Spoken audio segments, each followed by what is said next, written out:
Manuel TV.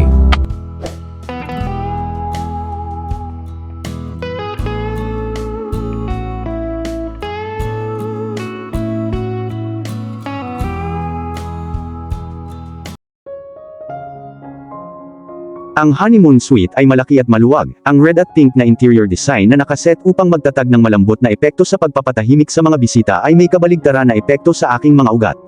Wild at nanginginig ang aking pulso habang nag-aatubili akong humakbang papasok sa loob ng silid. Napalunok ako nang mapunta ang aking tingin sa magarbong, canoped bed na nakakunot ang noo sa kaliit nito, iniisip kung paano kasya ang isang lalaking kasing laki ni Carter dito. Tinawag itong honeymoon bed para sa isang kadahilanan, ito ay idinisenyo upang maging maliit upang mapanatili ang magkasintahang magkayakap sa isa't isa. Marahil ay maaari kong hikayatin si Carter na matulog sa sahig, ngunit iniisip ko kung madali ba siyang sumuko sa aking mga panlilinlang. Iniisip ko kung ang social distancing ay isang matalinong ideya. Lumapit si Carter, parang lumiit ang laki ng kwarto at sumikip ang mga dingding. Napansin ko ang presensya niya habang palapit siya ng palapit, hanggang sa dumampi ang mga braso niya sa braso ko. Okay ka lang? Nakakunot ang noo niyang tanong. Ang kanyang mapagmasid na mga mata ay tumitingin sa aking namumula na mga pisngi, at gulat na mga mata. Oo naman, pagsisinungaling ko sa pag-iwas sa mga mata niya. Hindi siya kumbinsido ngunit hindi siya nagbigay ng komento. Sa halip, lumipat siya sa kama at ipinatong si Faith Viena sa ibabaw. Hinubad niya ang kanyang backpack at hinayaan itong mahulog sa sahig sa tabi ng aking malaking suitcase. Bumuntong hininga siya, at kinalas ang kanyang sapatos bago ito tinanggal. Nakahandusay siya sa kama na may unan sa likod ng ulo. Nakahiga siya nang hindi gumagalaw kaya napaisip ako kung nakatulog ba siya. Masyado siguro siyang pagod. Nahihiya akong tumingin sa paa niya, sinubukan kong iiwas ang tingin ko, pero hindi ko magawa. Hindi ako nagkaroon ng malaking interes sa mga paa ng isang lalaki noon, at gayon pa man nakita ko ang aking sarili na pinapanood ang kanyang mga paa ng may matalas na interes, habang ginagamit ang salitang sexy, upang ilarawan ang mga ito. Hindi ko alam na ang sexy ay maaaring gamitin upang ilarawan ang mga paa hanggang sa sandaling ito. Umiling ako, sabihin sa sarili ko na matutunaw agad si Carter kung patuloy akong tumitingin sa kanya ng ganito. Sa wakas ay inalis ko ang tingin ko sa kanya, at pinadulas ang backpack na tila bumibigat bawat minuto pababa sa aking mga balikat. Ibinaba ko ang backpack sa paanan ng kama. Bumagsak ito sa sahig na may mahinang kalabog. Bumalik ang tingin ko kay Carter, na natiling nakapikit ang mga mata niya. Mahaba at nakakainggit na pilikmata ang bumabalot sa balat sa ilalim ng kanyang mga mata. Sobrang lapit ng mukha niya kay Faith Viena, at kinuha ko ang kalayaan na magpakasawa sa aking sarili sa pamamagitan ng panunood sa kanila. Malamig sa loob ng kwarto, pero naramdaman kong uminit ang puso ko. Kung pwede ko lang kunin si Carter para maging asawa ko, si Faith Viena ay magkakaroon ng ama. Nakakabaliw ang ideya, at alam kong hindi ito maaaring mangyari. I still have proprietary with me, one doesn't hire a husband unless of course, if one loses her mind. Nagugutom ka ba? Natigilan ako sa boses niya. Nang malipat ang tingin ko sa kanya, inaantok na ang mga mata niyang nakatingin sa akin. I wonder how he managed to still look good in that state. As if on cue, may narinig akong kalabog. It took me a minute bago ko napagtanto na nagmumula sa loob ng tiyan ko ang tunog. Sa tingin ko ako, sagot ko na nahihiya.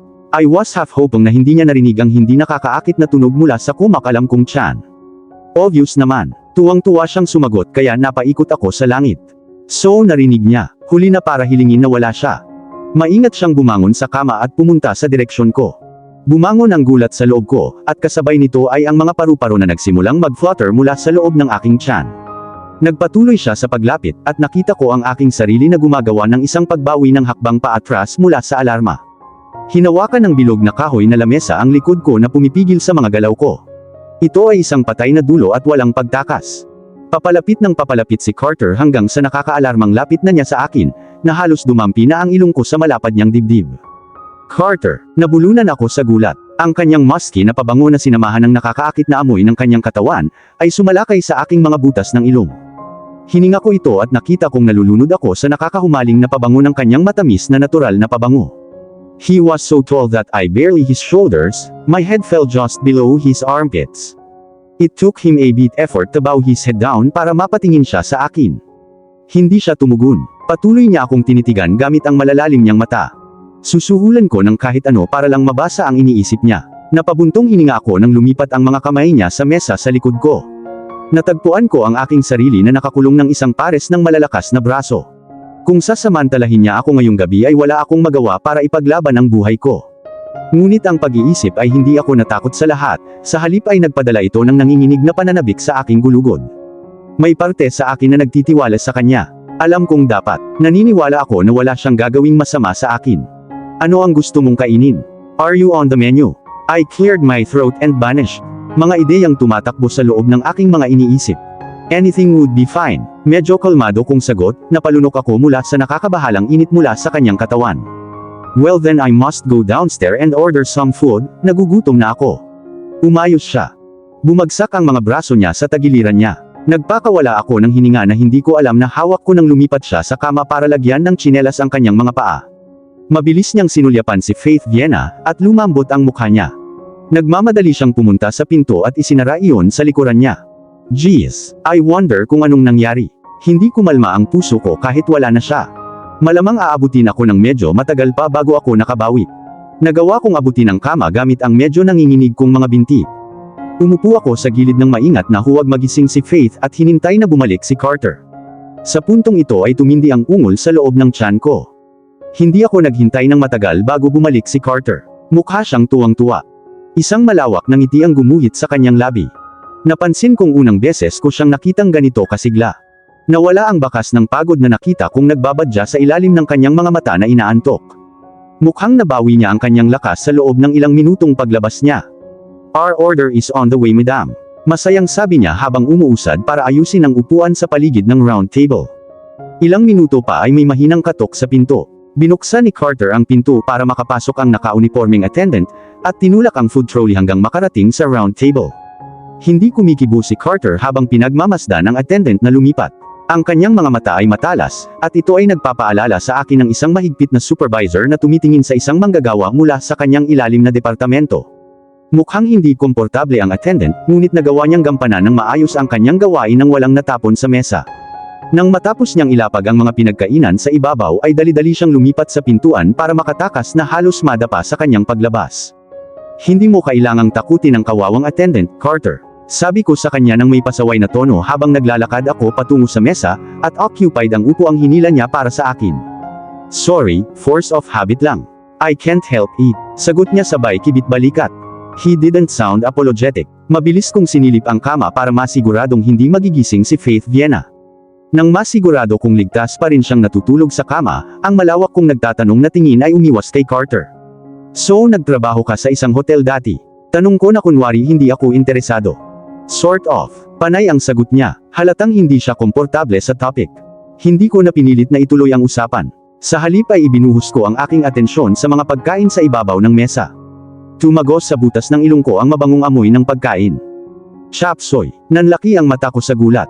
Nang tumingin ako sa kanya ay may nakakalokong ngiti sa kanyang labi. Paano niya nalaman na paborito ko yun? Ang lalaking ito ay hindi tumitigil sa paghanga sa akin. Nagpatuloy kami sa pagkain ng tahimik. Casual kong sinulyapan ang kama para makasiguradong hindi mahulog si Faith Vienna sa kama. At maya't maya, ninakawan ko ng tingin si Carter na mukhang hindi napapansin. Masyado siyang nakatutok sa pagkain niya. Nang matapos akong kumain ay iniunat ko ang aking mga paa at kontentong hinaplos ang buo kong tiyan. Mukhang tapos na rin kumain si Carter. Sumandal siya sa upuan niya. Namuo ang pawis sa kanyang mga templo. Tatawagan ko ang front desk para sa isang staff na ilabas ang mga plato. Sabi ni Carter at lumipat sa night table kung saan nakalagay ang telepono sa itaas. He dialed the number to the front desk, at nang matapos siya, ibinaba niya ang receiver, at naglakad siya patungo sa akin. Itinulak ng staff ng hotel ang trolley hanggang sa marating niya ang pinto, at marahang isinara ito sa likod niya. Ang silid ay muling binalot ng katahimikan habang si Carter ay nakaupo sa upuan sa tapat ko, ang mga braso ay nakakrus sa ilalim ng kanyang dibdib, at nawala sa kanyang pag-iisip. Nagtataka ako kung ano ang iniisip niya, ngunit kung ano man iyon, mukhang kontento na siya. Iniwan ko ang aking upuan at lumipat sa flat TV screen at hinanap ang remote control. Ramdam ko ang bigat ng titig niya habang sinusundan niya ang galaw ko. Nagkunwari akong hindi napansin na nakatingin siya sa akin, at hinanap ang remote control sa tabi ng flat TV screen. Gabi na noon at walang kawili-wiling palabas maliban sa late night news at sports replays. Matapos subukang hanapin ang tamang channel sa wakas ay sumuko na ako at pinatay ang telebisyon, at naglakad patungo sa kama nang walang kahit katiting na tunog ng mga yabag. Bumaon ang bigat ko sa malambot na kama, at masuyong dumapo ang mga mata ko sa natutulog na anghel na kumikilos, ngunit hindi nagmulat ng mga mata sa bahagyang paggalaw na aking ginawa. Medyo inaantok na ako but I wonder if I could get some sleep tonight, lalo na't hindi kami nag-iisa. Aside from that, nagigising si Faith Viena sa hindi pangkaraniwang oras at kailangan ko siyang bantayan. Ang bahagyang pagkurap ng sandali ay naalis ang tingin ko kay Faith. Nang tumingala ako, umalis na si Carter sa kanyang upuan para hubarin ang kanyang shirt. Isinabit niya ang kanyang shirt sa ibabaw ng upuan. Sa ilalim ng upuan ay nakatupi ng maayos ang denim jacket niya.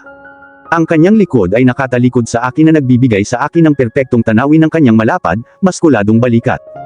Nanlaki ang mata ko, natuyo na ang lalamunan ko. Napalunok ako nang makasalanang lumipat ang aking mga mata mula sa malapad niyang maskuladong balikat pababa sa sexing dimples ng kanyang ibabang likod. Ngunit hindi ang kahubaran niya ang ikinagulat ko, kundi ang tato ng isang itim na phoenix na nakasunod sa likod niya. Hindi na makita ang malalim na peklat sa kanyang likod. Lumitaw pa nga na parang wala na. Ginawa ng phoenix tato ang perpektong trabaho upang itago ang bahagyang di kasakdalan ng peklat. Walang makakapansin sa maruming balat sa likod ng magandang itim na tato. Ang nakakaloka pa ay ang pangalang Monica Phoenix na nakasulat sa malalaking titik. It's just a strange coincidence. Inilagay na lang niya ang salitang Phoenix dahil ito ang pangalan ng mythical bird, nothing more and nothing less. Kinagat ko ang ibabang labi ko, habang tinatanggal ang disappointment na bumabalot sa loob ko. Ang isang lohikal na bahagi ng akin ay nagmumungkahi na dapat akong umiwas bago maging huli ang lahat, ngunit hindi ako makahanap ng lakas ng loob na gawin iyon. Para akong isang magnet na naakit sa kanya. Kung ang pagtingin sa kanya ay isang kasalanan, handa akong magbayad ng halaga. Kaya patuloy akong nakatingin sa tattoo niya na para bang maglalaho ito anytime soon. I'm sorry, I hope you don't mind. Sabi niya para makuha ang atensyon ko. Hindi man lang siya gumalaw. Of course I don't. Sagot ko, nanginginig ang boses ko. Malamang ayaw mo sa mga lalaking may tato. Napakalambot ng tono niya kaya hindi ko halos na-miss ang ibig niyang sabihin. Nung hindi ako nakasagot, nagkibit balikat siya at lumipat sa banyo. No, bulong ko habang pinapanood siyang maglakad palayo. Dahil sa boses ko, tumigil siya at sinamantala ko ang pagkakataon na sabihin ko sa kanya ang totoo. It's beautiful, Carter, dagdag ko. Hindi ko pinapahira ng aking mga salita. Ang Phoenix tattoo ay makapigil hiningang maganda. Tamang-tama ito sa kanyang mabangis na personalidad. Nang umikot siya sa direksyon ko at tumawid sa maikling distansya sa pagitan namin, umalangaw sa tenga ko ang kabog sa loob ng dibdib ko. Before I knew it, ang malalaking kamay niya ay naka-frame sa mukha ko. Lumambot ang ekspresyon niya. Sabihin mo ulit Beatrix. Bulong niya, nagningning ang mga mata niya. Napakalapit ng mukha ni Carter sa mukha ko kaya isang maling galaw, at ang kanyang nakabukang labi ay dumampi sa labi ko. Hindi ako humiwalay, sa halip, nakita ko ang aking sarili na nakatingin sa kailaliman ng isang magandang asol na karagatan. Ang init ay bumalot sa mga palad na humahaplos sa aking pisngi. Kinailangan ko ng isang pambihirang dami ng pagpipigil sa sarili upang hindi ipikit ang aking mga mata, at matikman ang kapanapanabik na kilig na nakuha niya sa aking mga pandama. It's beautiful, Carter. Malumanay at paos kong tugon, sinira ang huling pagpipigil niya sa sarili. Napaungol siya at tinuwid ang maliit na distansya sa pagitan namin. Nabasag ang mahinang iyak mula sa kama bago pa man dumampi ang labi niya sa labi ko. Kumalas ang palad na nakahawak sa mukha ko at bumagsak sa tagiliran niya. Tumalikod ako at dali-daling lumipat sa kama gamit ang nanginginig kong mga paa. Iniwas ko ang tingin ko at tinuon ang atensyon ko kay Faith Viena. Binuhat ko siya sa aking mga bisig at agad siyang tumigil sa pag-iyak, ngunit hindi gumalaw upang bumalik sa pagtulog. Ang kanyang malalim na asol na mga mata ay matamang nakatingin sa akin na may pagtataka. Tapos ngumiti siya sa akin at natunaw ang puso ko. Sa wakas ay lumipat si Carter. Narinig ko ang pagsara ng pinto ng banyo. Nang mawala na siya sa paningin ko ay tuluyan na akong nagpakawala ng hininga na hindi ko alam na pinipigilan ko. Muntik na niya akong halikan. Hindi ako makapaniwala. Paulit-ulit na nag-flash sa isip ko ang alaala. My little princess, so gising ka na. Ibinalik ko siya sa kama para malayang makagalaw siya at hinimas ang dulo ng aking ilong sa kanya. Isang mahinang hagikgik ng baby ang kumawala sa kanyang mga labi. Namalayan ko ang tunog ng shower na tumatakbo sa loob ng banyo. Makalipas ang ilang minuto, tumigil ang tubig at bumukas ang pinto. Lumabas si Carter na nakatapis ng tuwalya sa ibabang bahagi ng katawan. Tumutulo ang tubig mula sa kanyang buhok pababa sa kanyang balikat. Ibinaling niya ang tingin niya sa akin at nagtama ang aming mga mata. Gumapang ang init sa pisngi ko at tumalikod ako. Itinuon ko ang atensyon ko kay Faith Viena na nilalaro ng aking mga daliri ang kanyang malambot at maliliit na kamay. Lumipat si Carter sa tabi ng kama upang kunin ang kanyang backpack sa sahig. Binuksan niya ito at kumuha ng fresh t-shirt at shorts sa loob. Muling sumara ang pinto ng banyo ng tuluyan itong bumukas ay nakabihis na siya. Pagkaupo niya sa kabilang side, gumalaw ang kama sa bigat niya. Ibinaling ni Faith Viena ang mukha sa direksyon niya.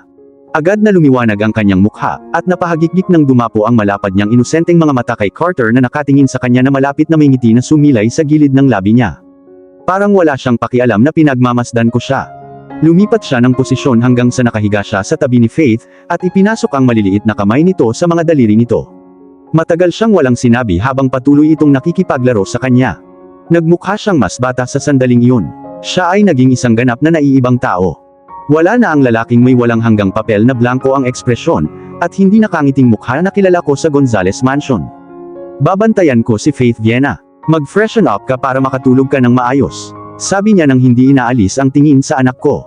Magtatalo na sana ako pero nagbago ang isip ko sa huling sandali.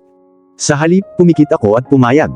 Ang isang mainit na shower ay magiging isang napakatalino na ideya, sinabi ko sa aking sarili habang hinila ko ang aking sarili. I need just that. Salamat. Sagot ko, bumangon ako sa kama para pumili ng pantulog sa loob ng malaking suitcase ko. Pumili ako ng matching silk blouse at shorts. Pagkatapos ay tumuloy sa banyo at isinara ang pinto. Ang bango ng sabon ay nananatili sa hangin. Halos maamoy ko ang pabango ni Carter sa hangin. Itinulak ko siya sa aking pag-iisip. Hinubad ko ang mga damit ko at itinupi ng maayos sa ibabaw ng counter. Binuksan ko ang shower. Ang nakaka-relax na init ng tubig na tumutulo mula sa shower ay nagpapakalma sa aking mga ugat. Natagpuan ko ang aking sarili na unti-unting nagpapahinga ako. Ipinikit ko ang aking mga mata at itinaas ang aking mga mata sa kisame at hinayaan ang mga patak ng tubig na humalik sa aking mukha. Inilapat ko ang mabangong shampoo sa aking buhok at marahang minasahe ang aking anit habang naghaham ng kanta. Nilagyan ko ng sabon ng citrus-scented soap sa katawan ko. Nagbanlaw ako sa ilalim ng shower nang may mahinang kalampag sa pinto. Hindi ko pinansin ang katok at nagpatuloy sa aking ginagawa. Pero mas lumakas ang katok na akala ko'y mawawala na. Napakunot ang noo ko nang makalabas ako ng shower. Nagpanik ako sa ingay ng sigaw mula sa labas ng pinto. Dinukot ko ang tuwalya na nakasabit sa rack at ibinalot sa aking kahubaran. Beatrix. Muling tumunog ang apurahang boses ni Carter. Tapos may kumatok ulit sa pinto. Tumulo ang tubig sa buhok ko nang buksan ko ang pinto.